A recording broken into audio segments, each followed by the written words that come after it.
Terrible nouvelle pour l'écosystème crypto français. Cet après-midi, l'Assemblée nationale a voté pour la mise en place du projet de loi visant à interdire la promotion de projets ou de sociétés crypto non réglementées PSAN. C'est une terrible nouvelle puisque cela va mettre un gros coup à l'écosystème crypto. Mais donc, où est donc passé notre Startup Nation? Où est donc passé ce fameux hub crypto dont nous parlait notre ministre Bruno Le Maire il y a encore quelques mois? Alors personnellement, cette loi, j'ai envie de dire, elle va pas me toucher directement. Vous le savez, je ne fais pas de partenariat, je ne fais pas de promotion, je ne fais pas de contenu sponsorisé par des entreprises ou des sociétés crypto. Ça m'est arrivé il y a quelques années de le faire, mais très peu. Et aujourd'hui, j'avais déjà pris la décision de toute façon de ne plus le faire. Mais ce qui va poser problème dans tout ça, c'est que ça va toucher l'entièreté de l'écosystème. Déjà, les acteurs du Web3 vont être beaucoup moins enclins à venir s'installer en France et à développer des écosystèmes sur notre territoire. En plus de ça, on va donc laisser aux mains des utilisateurs et des influenceurs étrangers toute la place de marché. Et malheureusement, on va appauvrir le pays. On va faire fuiter un certain nombre probablement d'entrepreneurs, d'influenceurs, mais surtout de médias crypto, puisque au-delà des pseudo-influenceurs ou des influenceurs et des créateurs de contenu, ce sont surtout nos réels médias crypto et Web3 qui vont être touchés, puisque eux font un vrai travail de journaliste et ils ne pourront probablement plus en faire une partie. Personnellement, je trouve que c'est une très mauvaise nouvelle. On a eu un exemple un petit peu similaire il y a quelques jours avec un projet de loi plus vaste qui visait à réglementer l'ensemble de l'activité d'influenceurs. Il y a eu notamment une petite polémique autour de Squeezie. Et en réalité, c'est la même chose. C'est en fait, les députés ne font pas de différence entre les bonnes et les mauvaises actions, entre les bonnes et les mauvaises conduites, entre ce qui est positif et entre ce qui est négatif pour l'écosystème et pour le pays. On met tout dans le même sac. Il n'y a aucune volonté de nuancer, il n'y a aucune volonté de comprendre. On met tout dans le même bateau et on ferme. C'est vraiment très dommage puisque je pense qu'un jour on va s'en mordre les doigts. Encore une fois, j'en parlais il y a quelques jours où je disais que c'était maintenant qu'il fallait monter dans le wagon, qu'il fallait monter dans le train.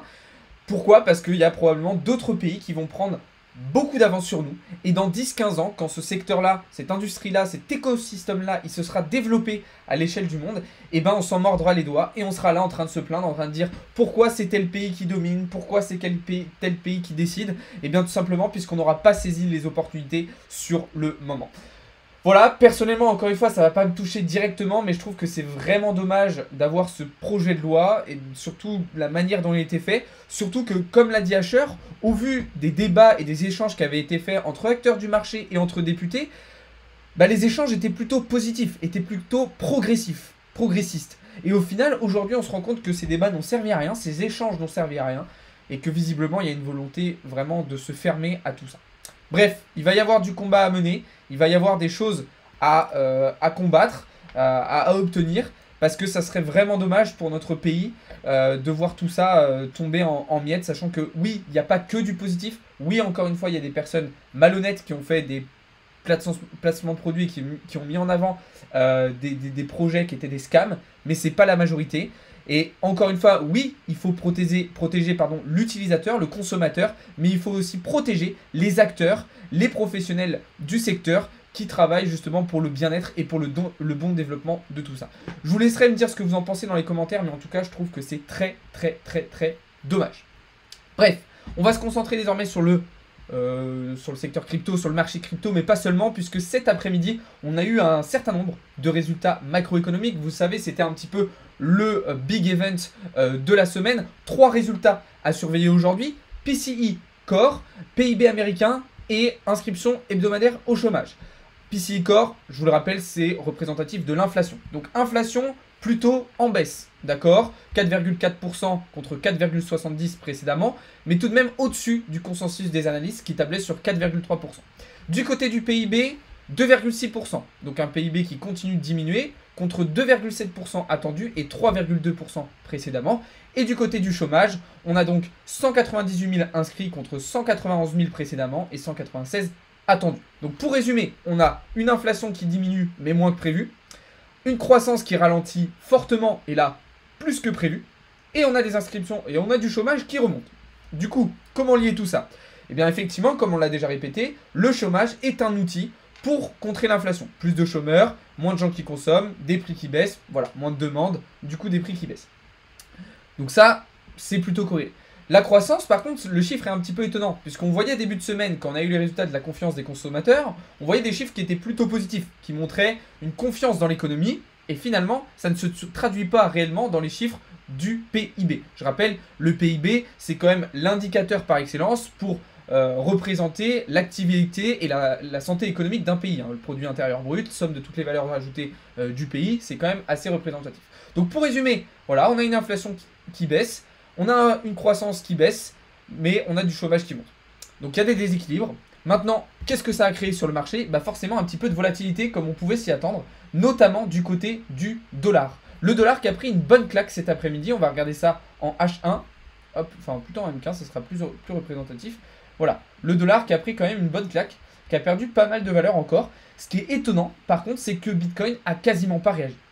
Il a même plutôt baissé. Alors qu'en général, c'est plutôt l'inverse. Hein, on le sait, lorsqu'on a un DXY qui est fort, on a qui est faible, pardon, on a plutôt un Bitcoin et des indices boursiers qui sont forts. Et ça se confirme pour les indices boursiers, hein, Nasdaq, S&P 500 qui sont plutôt haussiers aujourd'hui.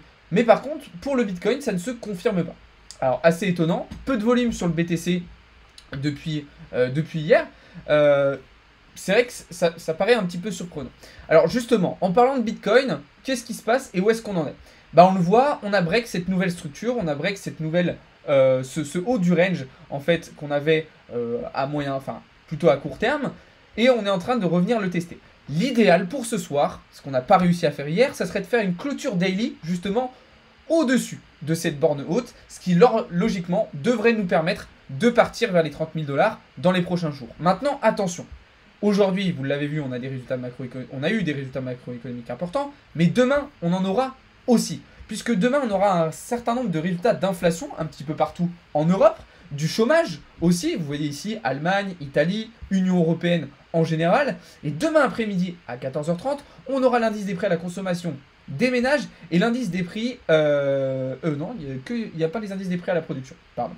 Et on aura dépenses et revenus des ménages américains. Donc des résultats qui vont aussi créer de la volatilité et qui vont potentiellement aussi impacter les marchés à la hausse ou à la baisse. Donc ce sera aussi des résultats importants à surveiller. En tout cas, personnellement, je me concentre vraiment sur des prises de position à court terme cette semaine. Et d'ailleurs, on en a pris un certain nombre, autant sur le Forex que sur les altcoins. Donc pour venir voir tout ça, rendez-vous dans le serveur Discord. Vous avez tous les liens dans la description. On va terminer cette vidéo avec une dernière news qu'on a eu début de semaine concernant Binance. Okay, une autre mauvaise nouvelle pour l'écosystème crypto. Vous en avez entendu parler, Binance qui a été attaqué en justice par un régulateur américain pour en fait contournement d'un certain nombre de réglementations pour les exchanges crypto, fraude et manipulation de marché. On a notamment appris que CZ, donc le CEO de Binance, aurait tradé sur sa propre plateforme avec plus de 300 sous-comptes. Donc en fait, on apprend que la classe dirigeante de Binance aurait tradé et fait des actions de marché contre ses propres utilisateurs, ce qui évidemment est immoral et pourrait exposer Binance à un certain nombre de sanctions. Le problème, c'est que on espérait avoir tous les problèmes justement derrière nous et finalement, c'est pas le cas. D'ailleurs, en parlant de Binance, FTX a fait son retour aujourd'hui en envoyant un mail à un certain nombre de ses utilisateurs pour pouvoir récupérer potentiellement les fonds qui étaient restés bloqués fin 2022. Personnellement, j'en ai reçu un ce matin.